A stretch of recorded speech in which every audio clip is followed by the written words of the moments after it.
Narasumber pertama kita, terima kasih atas kesediaan yang luar biasa dan juga informasi serta edukasi yang telah diberikan. Akan berikan aplakan sebagai tanda terima kasih kepada Dr. Dina Ilyana Sulaiman yang diberikan langsung oleh Ibu Prita Subodo. Baik, kita berikan waktu 1 menit untuk mendokumentasikan. Sudah cukup? Kami sekali lagi ucapkan terima kasih Dr. Dina Ilyana Sulaiman dan Ibu Prita. Kami persilakan untuk dapat kembali ke tempat. Baiklah Bapak Ibu sekalian, memasuki sesi kedua pada pagi hari ini. Kali ini kita akan membahas mengenai teknologi dan peran di masa depan. Untuk itu kami langsung mengundang moderator kita, Bapak Fadil M. Perdana Kusuma Esos, untuk dapat memandu sesi kali ini. Kami silakan.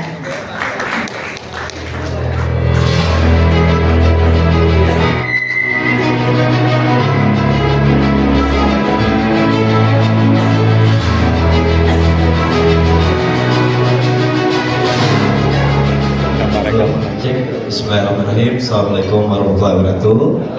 Selamat pagi semua. Ada satu jargon yang sama-sama kita kenal biar membakar semangat kita.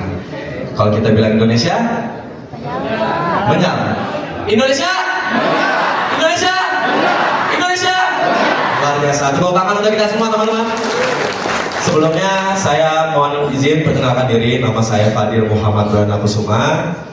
Saya seorang akademisi dari Hubungan Internasional.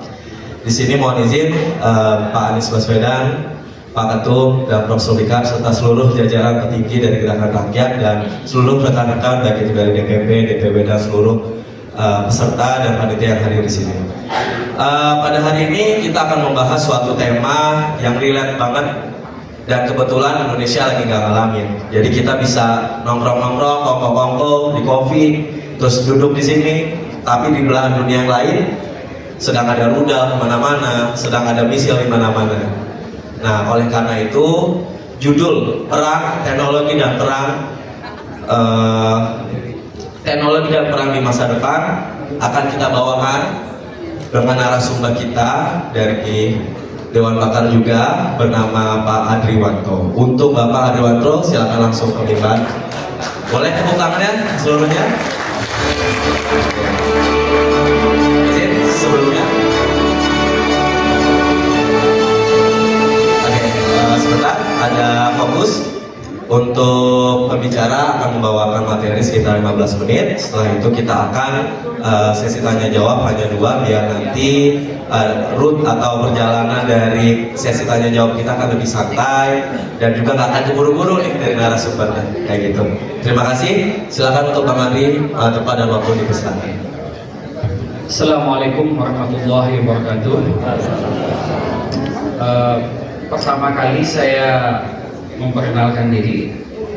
Tadi disebutkan di bahwa afiliasi saya, tapi saya ingin katakan hari ini bahwa saya adalah bagian in-house, bagian dari Gerakan Rakyat.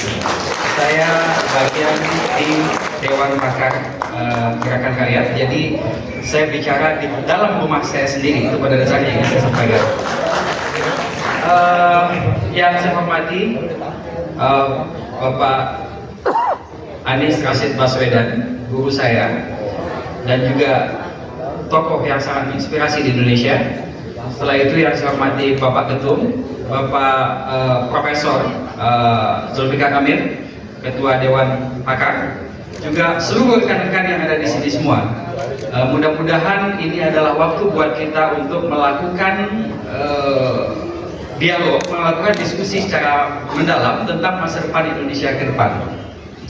Dan apa yang kita hadapi dan apa yang menjadi tantangan kita pada hari ini. Saya akan memulai pembicaraan ini. Silakan next slide-nya.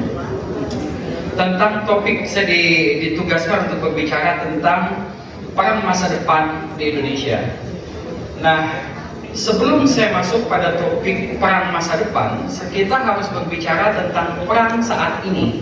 Karena masa depannya ada atau tidak. Pertanyaannya adalah, ketika kita tidak aware dengan posisi Indonesia sekarang, kondisi keamanan Indonesia sekarang, jangan-jangan tidak ada Indonesia di masa yang akan datang. Maka dari situ saya akan memulai pembicaraan kita dari kondisi perang cyber di dunia, atau bagaimana teknologi dipakai dalam peperangan. Nah, di era digital, serangan cyber telah menjadi bagian integral dari operasi militer modern. Perang cyber bukan lagi ancaman masa depan, tetapi telah menjadi kenyataan dalam konflik geopolitik saat ini. Seperti kita tahu, beberapa waktu lalu, salah seorang jenderal Iran itu mati terbunuh oleh tembakan drone. Teknologi yang dipakai oleh drone itu ada face recognition yang diinstal di dalam drone. Jadi drone tidak perlu diperintah untuk mencari, tapi dia sudah terinstall dengan sendirinya. Maka dengan otomatis ketika face recognition dari jenderal Iran ini ada di tempatnya, drone itu dengan otomatis terbang dan menembak jenderal itu. Nah, ini sebagai sebuah contoh bahwa perang modern itu akan menjadi seperti ini. Nah, selanjutnya kita bisa lihat bahwa negara-negara maju sudah memakai teknologi yang kita bisa lihat seperti teknologi yang menembak jenderal Iran itu dari Amerika yang memakai face recognition di drone-nya. Cina sudah mengembangkan itu, Iran juga mengembangkan itu, Rusia memakai punya Iran untuk perang di Ukraina. Maka itu sudah bagian yang terintegral dalam sistem militer di dunia. Kecanggihan teknologi itu membuat ancaman kepada IIV atau Infrastruktur Information Vital Nasional. Nah, ini yang menjadi persoalan sekarang di Indonesia. Ini akan menjadi catatan buat kita mungkin Mas Anies untuk ke depan. Di Indonesia, militer Indonesia sampai sekarang hanya bicara pada IIV atau informasi infrastruktur vital. Belum berbicara tentang informasi fisik cyber vital. Ini belum ada dibicarakan sama sekali hingga hari ini. Maksud saya begini, kalau hari ini bapak-bapak mungkin masuk rumah, kalau rumahnya bagus itu kan pagarnya bisa buka sendiri, cukup pakai handphone. Terus pagarnya kebuka, mobil masuk, tutup lagi pakai handphone. Itu kenyataan ya yang kita hadapi ya. Dulu kalau pagar kan didorong. Jadi kalau seandainya, pertanyaan saya jadi begini, kalau seandainya itu handphone diambil orang, berarti bisa dong dia buka pagar kita? Bisa dong kalau pintu rumah kita didigitalisasi, dibuka oleh orang yang pegang handphonenya, atau berangkas rumah kita. Begitu juga dengan Indonesia. Yang menjadi persoalan kita digitalisasi segalanya karena presiden sebelumnya itu punya hobi untuk melakukan EEE, e-commerce, everything, segalanya dia pengen ikan tanpa mempertimbangkan ada kondisi keamanan yang sangat rentan, membuat negara ini sangat rentan sehingga kapanpun bisa dihancurkan oleh orang. Nah, saya akan bicara satu persatu tentang konteks ini hari ini, dan ini akan menjadi catatan kita kepada pemerintah dan juga kepada militer TNI, karena ada yang missing link antara kebijakan di tubuh militer dengan ancaman di dunia yang sebetulnya ada sekarang. Dan kita akan lanjut slide selanjutnya. Nah, ini serangan contoh ya, serangan pada pemerintah Albania tahun 2022 yang melibatkan Iran. Negara itu jadi hancur betul, total hancur gara-gara serangan cyber.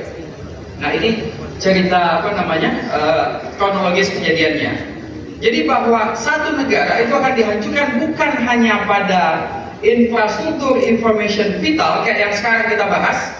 Ini lagi ada rancangan undang-undang yang membahas tentang ancaman cyber. Yang menarik dari undang-undang itu, dia membahas semuanya tentang infrastruktur information vital. Jadi kayak kita data-data pribadi dicuri orang, hanya sebatas itu. Tapi tidak melihat bahwa ada infrastruktur yang kita digitalisasi oleh presiden sebelumnya tanpa memperhitungkan bahwa ada risiko besar yang kita hadapi dan meletakkan Indonesia pada risiko tersebut. Nah, ini yang membuat yang menjadi kajian kita menjadi penting. Slide selanjutnya. Nah, operasi perang cyber di dunia, ada operasi cyber war juga sebagai perang cyber, merujuk pada serangkaian tindakan ofensif dan defensif yang dilakukan oleh negara-negara atau kelompok untuk memanipulasi, mengganggu atau merusak sistem komputer jaringan dan infrastruktur digital lawan. Perang hari ini Iran dengan Palestina yang kita lihat 12 hari, tapi perang itu sudah dimulai jauh sebelumnya di dunia digital. Mereka saling serang pada infrastruktur vital yang sudah digitalisasi, dan itu sudah berlangsung lama. Ada kerusakan yang luar biasa di sistem perairan, di sistem air, apa namanya? Kalau kita di PAM ya, kalau di Israel itu dihancurkan oleh Iran dalam waktu yang panjang. Nah, ini sudah berlangsung dengan lama. Setelah itu kita bisa lihat tujuannya memang sangat bervariasi. Setelah itu operasi cyber war menjadi semakin relevan dengan perkembangan teknologi informasi dan komunikasi, karena negara-negara besar juga sudah pakai. Nah, kita sedang melangkah ke arah itu, tapi sayangnya kita tidak mempertimbangkan bahwa serangan bisa masuk ke kita dalam waktu yang sangat dekat ini. Selanjutnya, nah, kasus serangan cyber di Indonesia ini ada banyak contoh yang sudah terjadi, termasuk pencurian data terakhir kemarin, kehilangan data pusat data nasional. Nah, saya akan mencoba fokus ke salah satu juga. Saya coba dulu ke PLN, serangan PLN. Beberapa waktu lalu PLN merilis bahwa ada kerjasama smart grid antara pemerintah Indonesia G2G dengan pemerintah Cina. Yang menarik adalah di saat kita melakukan mendigitalisasi sistem kelistrikan kita dengan harapan bahwa semuanya bisa dikerjakan dengan mudah. Ada 1.200.000 meteran baru yang sudah diinstal di Bali, diuji coba, dan itu sudah sukses. Nah, pertanyaannya, dan di Jakarta sudah masuk, tapi yang di Jakarta kemarin itu saya sempat bicara ke PLN bahwa ini sangat berisiko. Kemudian dia tetap jalan, terus di Jakarta diinstal, saya nggak tahu udah sampai 1 juta atau belum hari ini. Di rumah-rumah mungkin udah ada yang punya punya meteran listrik digital. Saya nggak tahu, coba bapak-bapak atau ibu lihat di rumahnya. Nah, meteran listrik itu nggak perlu mereka datang ke tempat kita untuk mematikannya. PLN bisa matikan dari manapun. Oke, itu menarik. Sekarang bayangkan kalau kerjasama itu dilangsungkan, Mabes TNI memakai itu, Mabes Polri pakai itu, Mabes BIN, BSN pakai listrik, semuanya pakai itu. Di saat sistemnya dihack, kemudian listriknya dimatikan, apa yang akan terjadi di Indonesia? Gelap semuanya. Ini akan jadi gelap beneran. Nah, ini infrastruktur vital. Ketika ini dimatikan, maka siapa yang bertanggung jawab? Pertanyaannya terhadap ancaman seperti ini. Apakah TNI? TNI bilang bahwa itu kan wilayah sipil, bukan wilayah militer. Sipil akan bilang bahwa ini kan ancaman dari luar, urusannya militer. Apakah ada bahasan dalam tubuh TNI di situ? Sama sekali tidak. Belum ada sampai sekarang. Yang menarik, ini terjadi sekarang dalam kondisi dunia seperti ini. Apa yang diperkuat oleh TNI? Membangun kodam baru. Ada 5-6 kodam baru kalau saya tidak salah. Sementara ancaman kita kayak begini. Itu baru satu contoh ya, PLN yang begitu parah kondisinya sekarang. Kalau kita buka bahwa ini ancamannya kayak begini ya, ancaman kita. Contoh yang kedua, ada berapa smelter di Indonesia? Ada puluhan. Kalau bayangkan, sistem smelter itu semuanya sudah digitalisasi dan pusatnya ada di Jakarta. Jadi dia bisa matikan seluruh smelter yang ada di Kalimantan, ada di Papua, entah ada di mana di Indonesia, ada di Aceh, ada di Malang. Dan bayangkan ketika sistem itu dimasuki oleh lawan, kemudian dinaikkan tingkat panasnya, dan kita tidak bisa mengontrol, kemudian meledak, apa yang akan terjadi? Dua contoh. Contoh ketiga, bandara. Kalau seandainya sistemnya shutdown, listrik dimatikan, seluruh sistem itu dimasuki oleh hackers, dan memang untuk melawan kita, seluruh penerbangan putus. Bayangkan ketika serangan ini terjadi dalam satu hari, dalam satu malam, maka adakah masa depan untuk Indonesia? Maka pertanyaan saya sekarang adalah buat kita di Gerakan Rakyat, kita adalah menjadi pelopor untuk mengingatkan pemerintah dan membangun sistem yang mapan, bahwa setiap e-commerce, setiap digitalisasi akan berisiko. Nah, risiko itu yang akan kita hitung dan bagaimana mengatasinya.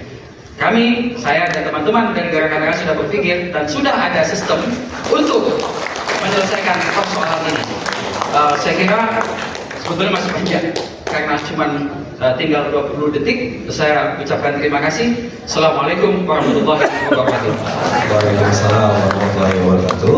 Terima kasih sebelumnya untuk Bang Adri atas pemaparannya, dan sesuai yang saya bilang tadi, kita akan buka 2 sesi. Mulai sekarang, oke? Yang satu yang tengah, dan satu lagi yang pojok. Silakan yang tengah dulu, Pak Aris. Boleh minta tolong dibantu mic-nya? Mas, kelewatan. Ini. Mohon diperkenalkan namanya dan asalnya, Pak. Silakan. Selamat pagi, Assalamualaikum warahmatullahi wabarakatuh. Saya Adam Setiadi, anggota Dewan Pakar Gerakan Rakyat. Saya ingin memberikan masukan. Masukannya sederhana. Akhiri paradoks kebijakan dan perundang-undangan. Contohnya begini, kita di dalam Perpres ITE kita melakukan yang namanya deregulasi DCDRC, boleh di luar negeri. Sementara kita harus melaksanakan undang-undang perlindungan data pribadi. Nah, ini menjadi suatu paradoks, paradoksnya yang perlemah posisi Indonesia secara geopolitik dan juga memperoleh ketahanan nasional. Kenapa? Hampir semua korporasi Indonesia, terutama di industri keuangan, itu ada di luar Indonesia.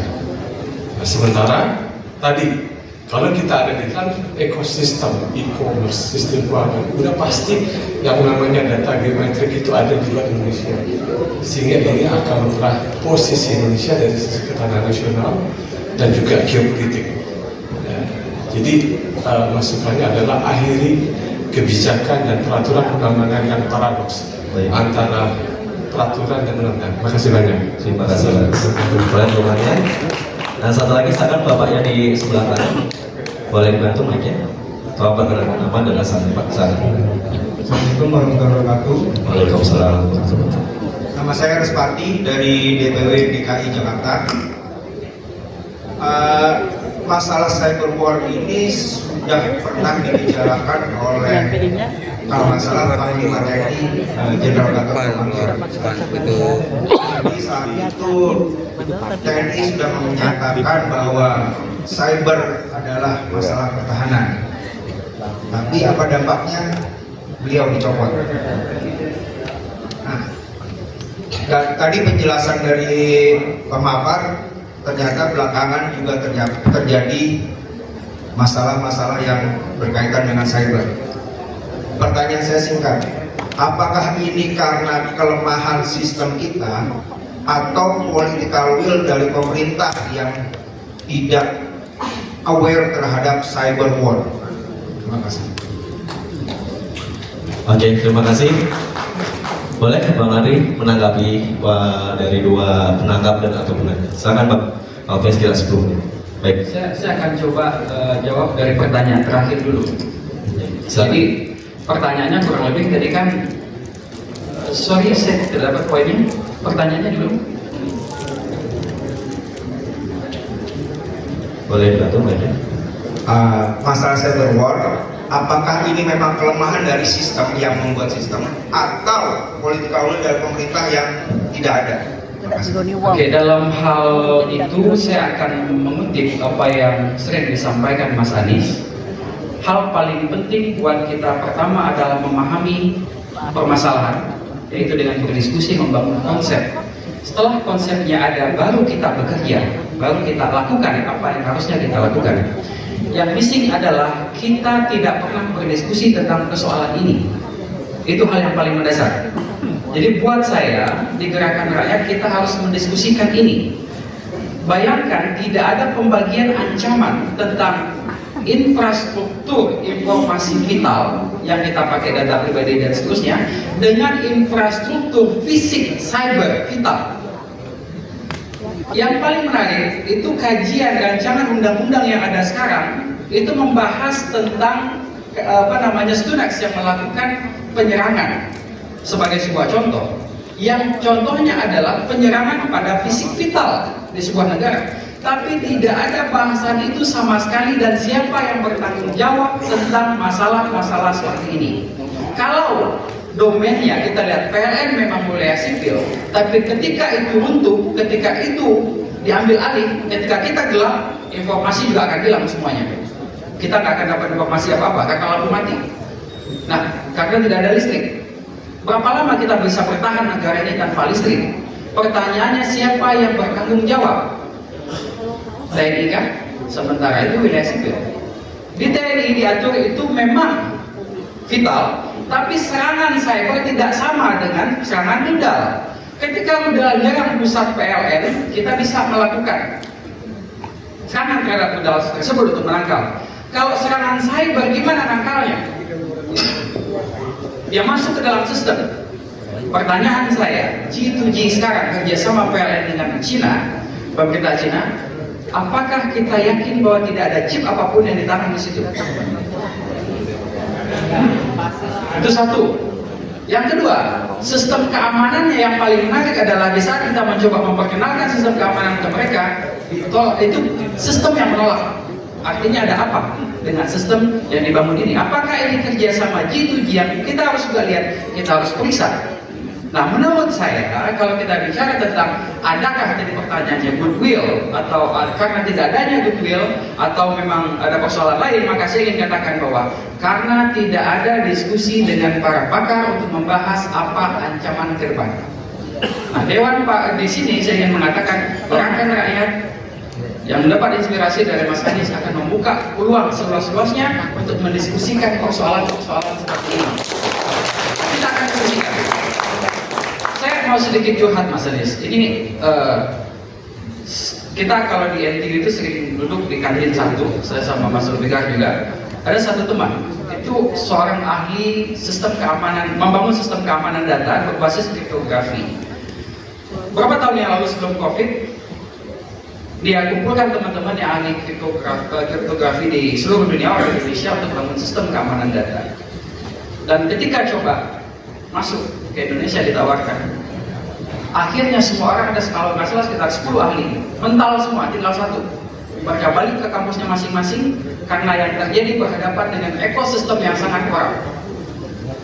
Bayangkan, saya tidak menyebut institusinya, ketika mau menawarkan produk, dia bilang markup-nya kita cuma dapat 20%, 80%-nya dibagi-bagi, mulai 18% di komisi 1 dan kemudian turun ke bawah dan seterusnya.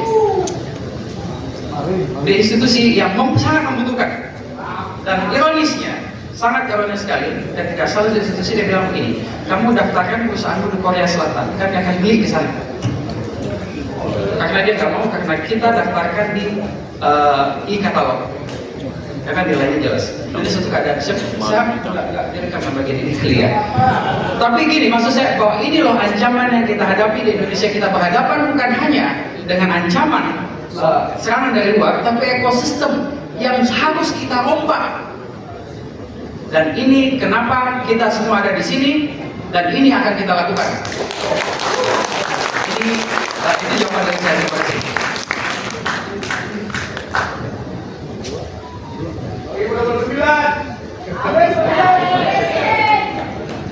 Oke, sebenarnya masih ada sisa waktu, cuman ada kesempatan tadi dari panitia bilang untuk Bang Andri boleh penutupan sekaligus penutupan, boleh closing statement sekaligus mengakhiri dari sesi kedua panitia. Untuk Bang Andri waktu itu saya akan mencoba menutup pembicaraan ini dengan lagi-lagi mengutip dari Mas Anies. Kita butuh tahu duduk persoalan di mana. Kita hanya bisa tahu ketika kita berdiskusi, ketika kita membicarakan, dan setelah itu ini yang menjadi kebijakan. Nah, rancangan undang-undang dan seterusnya kita akan kritisi. Teman-teman di Dewan Gerakan di Dewan Pakar Gerakan Rakyat akan berusaha untuk melakukan ini, untuk melakukan koreksi, dan juga dengan kajian-kajian ini yang didasarkan pada kajian, kita akan membuat tindakan yang real, sehingga kita akan membangun, tujuan kita adalah membangun ekosistem baru di Indonesia sehingga negara ini bisa aman untuk kita semua. Terima kasih. warahmatullahi wabarakatuh. Waalaikumsalam warahmatullahi wabarakatuh. Untuk narasumber